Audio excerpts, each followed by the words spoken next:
"Ladies and gentlemen, this is a robbery!" The front door of the bank blew open, followed immediately by a string of rapid rifle shots cracking like firecrackers inside the sprawling building. I spun around in the office chair, my vision snapping toward the main entrance. 2 men, both dressed in all black from head to toe, faces obscured by ski masks. The first held a shortened AR-15-style rifle pressed into his shoulder, the muzzle sweeping the lobby. The second dangled a similar weapon from a 1-point sling, an oversized backpack riding his shoulders while he bolted the doors. People lined up at the teller counter screamed and ducked for cover behind the credenza. The banker sitting across from me choked and dropped the phone pinned against his ear, fumbling beneath his desk for the silent alarm. But it was much too late for that. "Stay calm," I hissed, my own heart accelerating as the second man in black finished with the doors and brandished his own rifle. "Everybody on the floor," Number 1 said. "Hands up, cell phones out, let's move." "You hit the alarm?" I asked. The banker nodded like a bobblehead, his face chalk white. I held up a hand to calm him while I tracked the 2 men toward the credenza.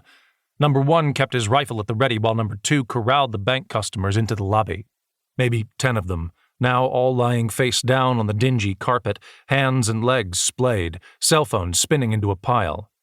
I kept my voice low. "They're not here to hurt you, they're just here for the money. Don't panic." The banker might have nodded again, I wasn't looking. Number 1 saw us through the glass panel of the recessed office and pointed his rifle at my face. "You 2, out of the office, move!" We complied, stepping through the open door with hands raised. "On the floor, join the others. Hustle, fat ass!" The last comment was directed at the banker. He stumbled, tears streaking his jiggling cheeks as he reached the pile of hostages. I dropped to my knees and lowered myself slowly onto the floor, measuring my breaths, recalling SEER training in the Army. A special hell of a school, dedicated to teaching soldiers how to survive capture by the enemy. Easily my least favorite portion of my entire stint in the military, but the lessons it taught came flooding back. Lessons about remaining calm, humanizing yourself to the enemy, about not doing anything stupid. I hit the carpet as Number 1 stood over me with his rifle, his companion clearing the other offices and the teller line in short order, driving the bank staff to join us on the lobby floor. The pile of cell phones grew rapidly, and the bank manager mumbled a plea for the safety of her staff. A brave woman, but speaking at the wrong time. She caught a backhand across the face, not all that hard, but sudden enough to earn a gasp from the knot of people on the floor. "On your stomach, sister," Number 1 ordered. "Keep your mouth shut." The manager went down with the rest, and the 2 men circled. I twisted my face toward the main door, looking beyond panels of glass, past a bank of elevators, to another row of glass doors that faced out over the parking lot and the street beyond. The bank was situated on the first floor of a 15-story building, the other floors presumably still accessible by elevator.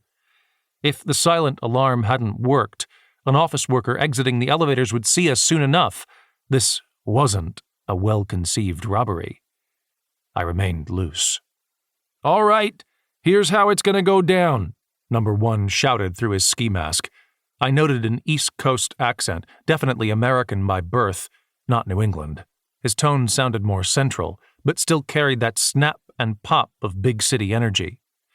"Anybody who's caught with a phone gets my boot in their face, so if you held one out, you better toss it now.